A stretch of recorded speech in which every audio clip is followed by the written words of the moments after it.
the Denver Nuggets score 34.5 fewer points per 100 possessions when Jokic is off the floor versus on. And that is it's just ludicrous.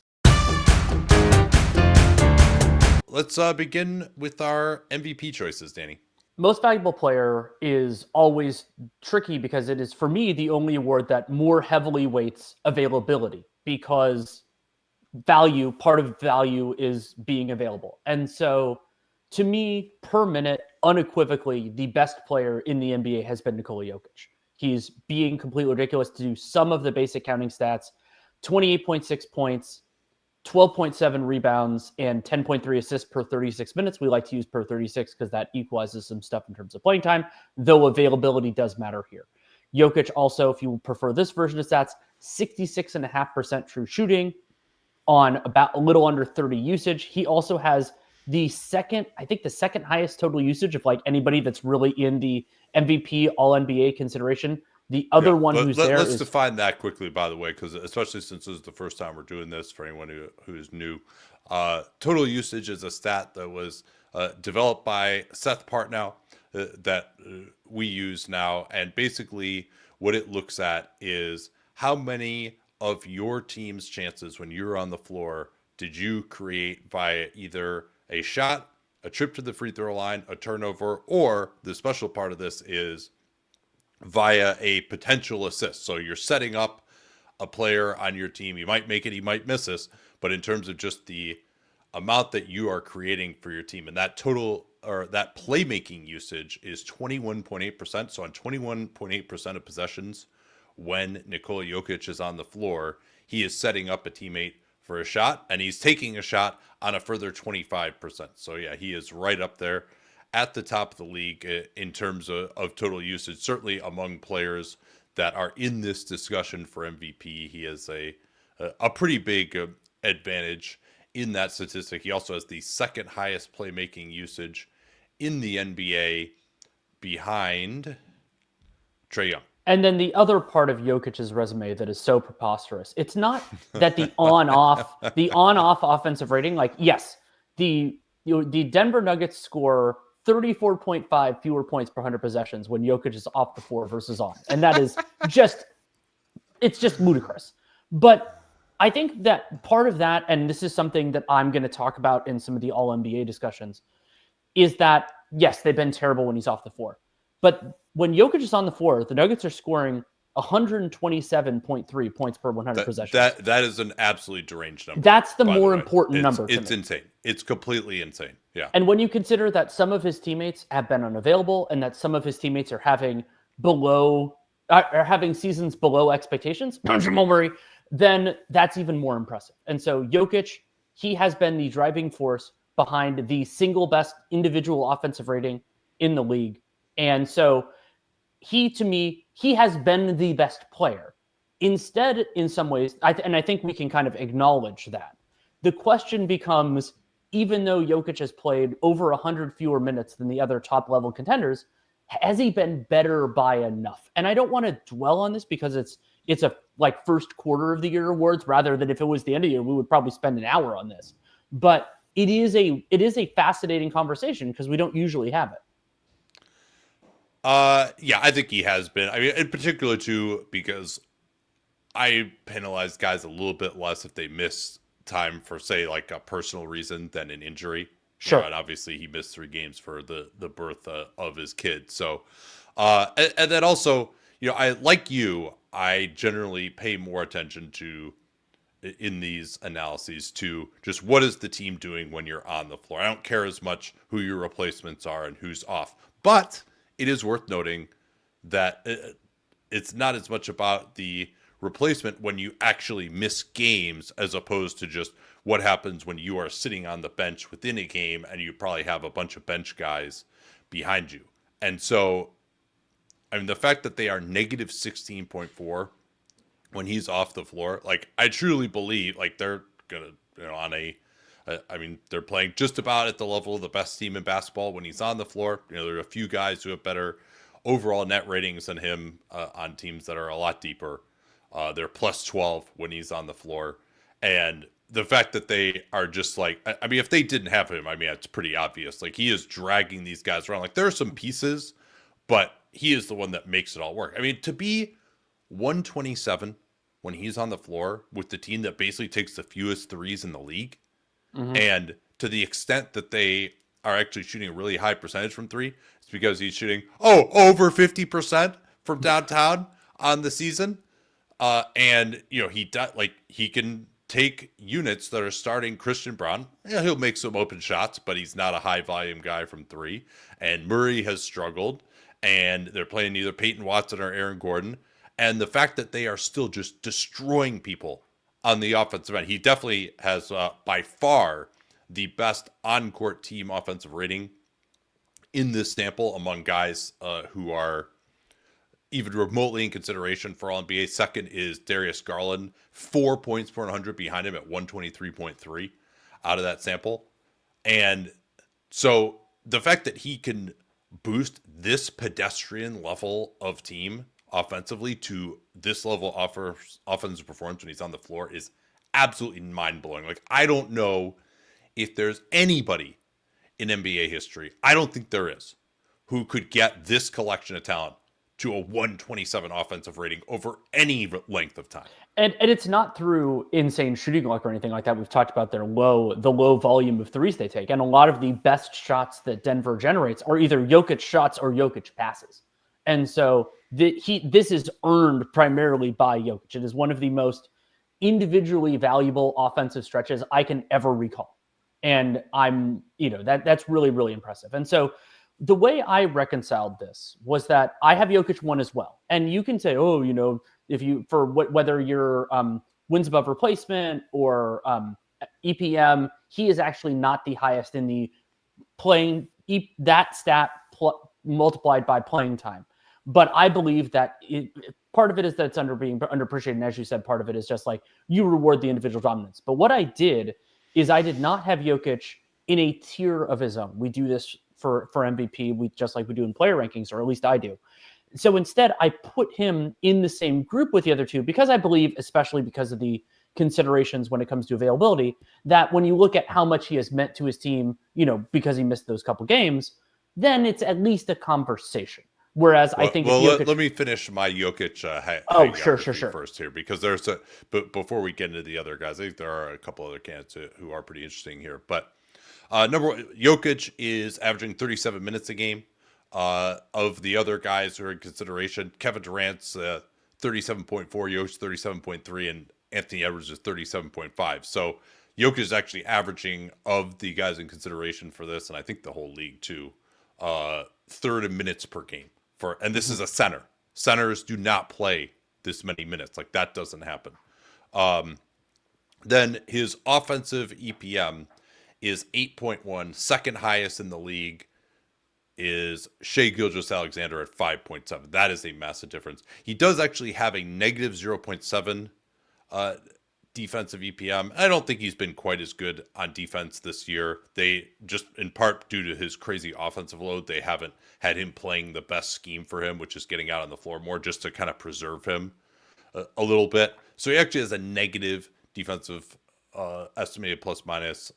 Estimated Raptors below where he is as well. Neil Payne compiles that. He used to work with Nate Silver on that. So he's just barely in the positive on defensive Raptor. But I don't think that Nikola Jokic is a negative defensive player right now. There's some shooting luck involved there as well. The fact that they're better defensively when he's off the floor than on. So those are the things that I would point to. But I mean, he's just been, and by the way too, that he's actually semi-threatening. He's not going to do it, but semi-threatening to lead the league in points per game, rebounds per game, and assists per game, which is John Hollinger wrote about this. Dan wrote about it for our newsletter, of just like how absolutely ridiculous that is, and just completely unprecedented. I mean, he's like, I realize that, he's played 14 games and Shai has played 19. He's 100 to 170 minutes or so behind a couple of these other contenders. But Nikola Jokic might be having the best offensive season of all time through this through this period of time, right? Like, I mean, I'm sorry, I'm not gonna take that and say, no, you're actually in the same tier, or you're number 2 in MVP when you have a credible argument for that. That's completely reasonable. It was something I was debating because Jokic has been so much better, and I think that now we can talk about. To me, there are two other gentlemen that are kind of in this next area, whether it's a separate tier or the same one, and they are Shai Gilgeous-Alexander and Jason Tatum. And I want to give Jason Tatum a lot of credit for. We've talked about his passing; that was something that's come up recently, and he's upped his playmaking usage up to a little bit under 15%.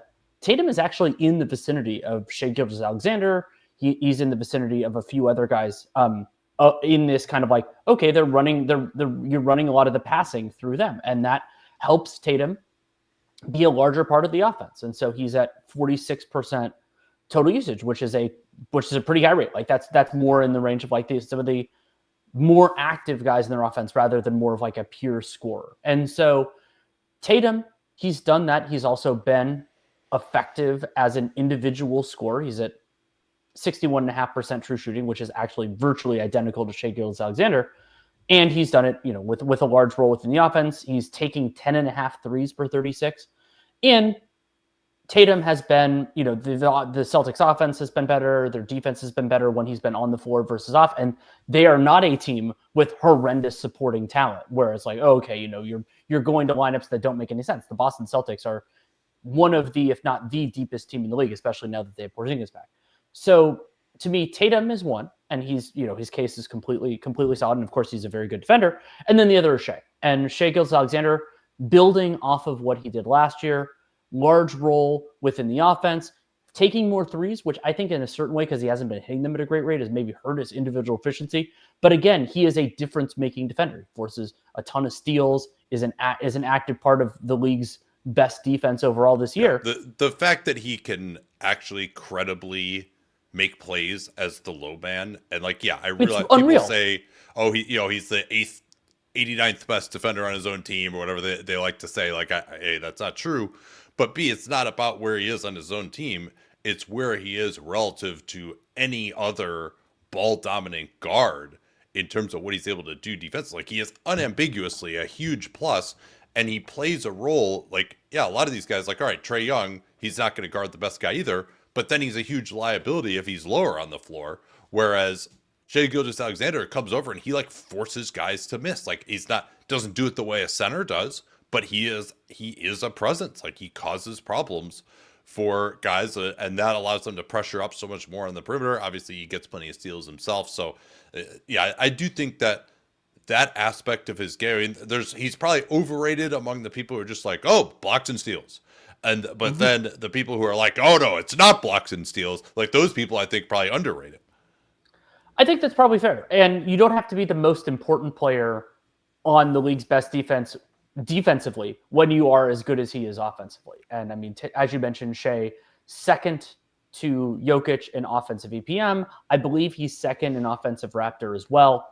And I think that is a fair calibration of it. He has been an important part of the Thunder offense. And it is, I think, important to know, and I think this is part of the reason why I had Gilgeous-Alexander below Jokic, why I ended up there, is that while the Thunder offense has been significantly better when Gilgeous-Alexander has been on the floor than when he has been off, they are not in the rarefied air. They're at a 118-4. And yes, there was a lot of missed threes that could have been better early in the season, and that's rectified a little bit to this point.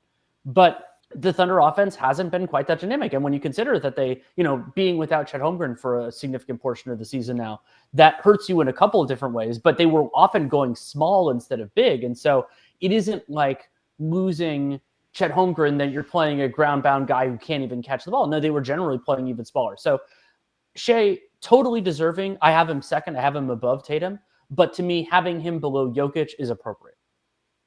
Yeah, I mean, that 118 is still, the fourth best offense in the league type of level when he's on the floor. They are a little bit worse with him on the floor defensively, but again, I don't think that's his fault. That's one of these ones where his replacement is, it's going to be Alex Caruso a lot of the time. So sure. That's part of that. And Shai, I mean, pretty ridiculous. He has, of any realistic contender for these awards, plus 15.1 team net rating overall when he's on the floor, which is ridiculous. And he also has the second greatest differential in team offensive rating too. That's 21. Jokic again was 34.5, by the way. But nobody else that we're talking about here is higher than 15. I did have Tatum slightly ahead of Gilgeous-Alexander. I would have those two in their own tier, and then a pretty steep drop off thereafter. But Tatum, to me, you talked about some of the stuff that he's doing. The fact that he's taking now this absurd number of threes off the dribble, hitting 37%, getting to the basket a little bit more. You mentioned his playmaking has gone up, and he also just provides a role that nobody really with this level of offense is going to provide on the defensive end as a perimeter player, because he makes their defense work in a lot of ways. And I thought even as he was struggling shooting last year, he didn't get enough credit for this in the playoffs. He's guarding centers most of the time. Like that is really fatiguing. That's really difficult. LeBron James certainly had the body to guard centers throughout his career. His teams probably wouldn't have been a lot better off if he was willing to do that. He wasn't willing to do that. Jason Tatum is willing to do that. Within Joe Mazzulla's system, he's been willing to do that for a while. He's gotten stronger. He's pretty big, and that frees up there. He's guarding centers. He's boxing out on the guarding those guys in the post. That frees up the center to be more of a rim protector. Of course, he can not only guard centers, but then switch onto smaller players on the perimeter with no problem and be an asset there. So he is definitely, I think, the role that he's playing for the Celtics defensively is very underrated. And while last year's team, you didn't see the crazy on-off splits with him, you've had it every other year of his career, including this year, where they're plus 14 with him on, negative 0.5 off. Part of that is the struggles of Jaylen Brown so far this year, but still, this is a plus 14 net rating with him on the floor. That is the third best of any of these candidates. I'm sorry, second best of any of these candidates. Sorry. And so I think we can kind of move. We gave sufficient appreciation to those three, and of course, they will be my top three in All NBA as well. Yeah. And those guys also, by the way, are pretty clearly the top in estimated plus minus. Pretty clearly the top in Raptor estimated plus minus. Steph Curry is up there too. He'll be an interesting case, but he's played 50% fewer minutes than Jason Tatum almost. So. Yeah, so I will say right now, Stephen Curry has been the fourth best player in the league this year, but this is most valuable player. And so missing that much time means that you are functionally, you're not going to make the ballot. I'm not going to say you're ineligible, but you're not going to make the ballot unless you've been the best player in the league, which he has not. And so that really opens up the field because there are a number of different players that we'll talk about who are below expectations or haven't, for whatever reason, haven't quite done it. And so you're kind of left with a motley crew is kind of the way I would describe it. And so I think that you could argue a number of different players. I ended up sort of reluctantly picking Giannis fourth, and he did just have his first 40-plus point triple-double in their win on, I think that was Saturday. His role within the Bucks offense is actually higher, his total usage, than Jokic with the Nuggets, but the Bucks offense has been significantly worse. They're at 113.5 when Giannis is on the floor. That is significantly worse than a lot of the other players that we're talking about. And unlike in prior years, Antetokounmpo is not bringing surplus defensive value, which he did before. That was a hallmark of his MVP seasons, was that not only was he one of the most effective offensive players in the league, he was also a plus defender, including winning Defensive Player of the Year one year. So even so, I think that his argument, I think some people, especially with the recent triple-double, are maybe overstating this a little bit, but I still think I like him the best of the remaining group.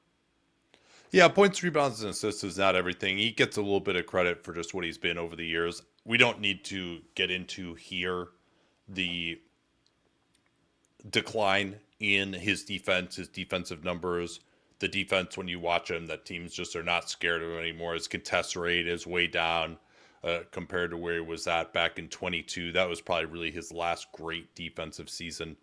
But just take my word for it at this point that there really are no defensive metrics you could point to that have him as anywhere close to an all-defense level of defender, and that's kind of been the case for the last 2 years before this. So I maybe there's a point if he really gets into the playoffs and he's healthy, which we didn't see him the last 2 years, that he could really ramp that up, but this is a regular season award. But yeah, I had him here too. I also went with Anthony Davis as 4, Giannis at 5. I just didn't love either of those guys. I don't think that those guys have played at the level of, really like fourth and fifth in MVP.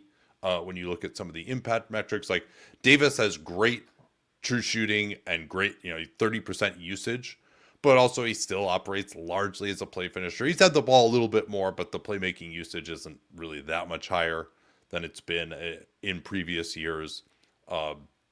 So and AD on his defense, again, there really are no defensive metrics that you can point to that have him as an all defense level of player this year. There are certainly individual games, such as in that OKC game over the weekend, where he can look really good and play at that level. There are others where he doesn't. Also, people don't mentally catalog all of the possessions where he doesn't get back on defense.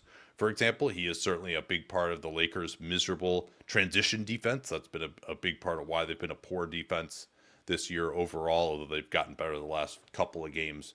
But yeah, I mean, there isn't anyone else that like I thought is like that obviously sexy. No. Curry, we'll talk about him more later, but 29 minutes a game, 14 games, and the numbers are very enticing when he's out there, but he's also kind of at the point where he's playing few enough minutes that you got to discount that.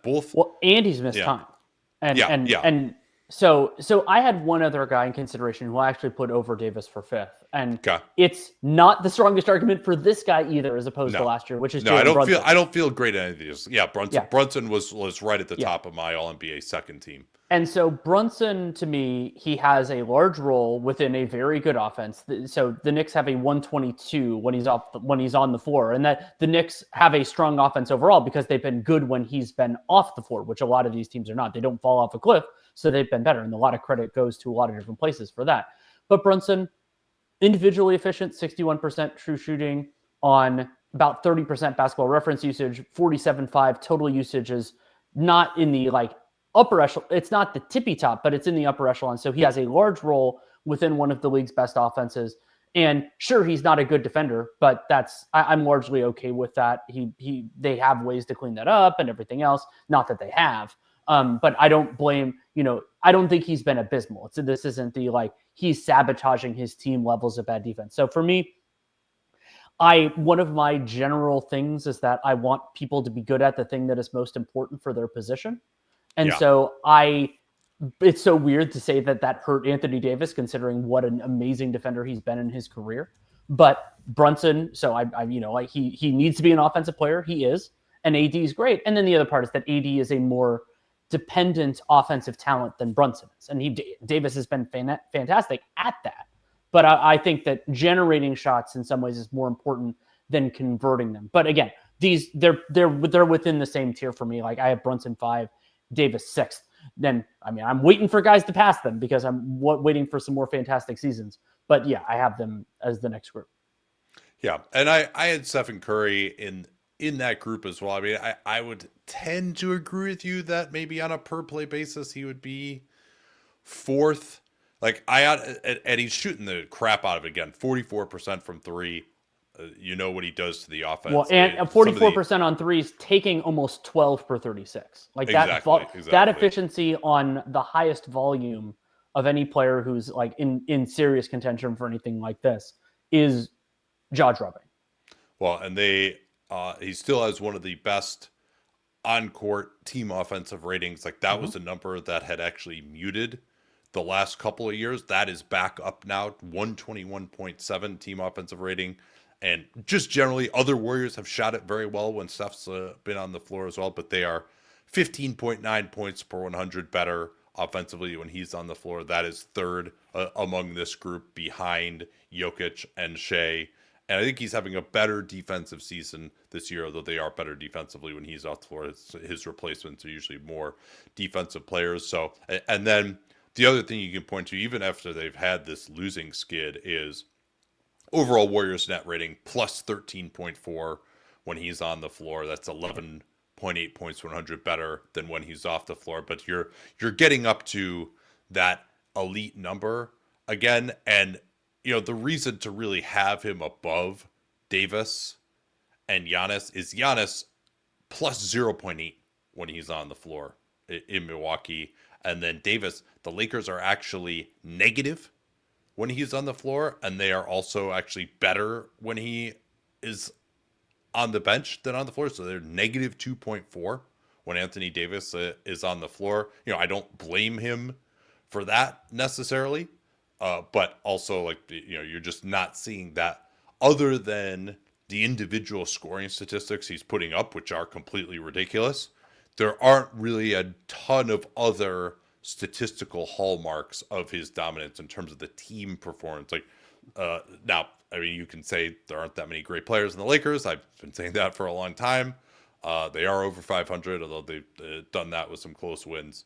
So, Steph, if he had played a few more minutes, he would probably be 4 for me. But, he's played 416, and these other guys have played over 600.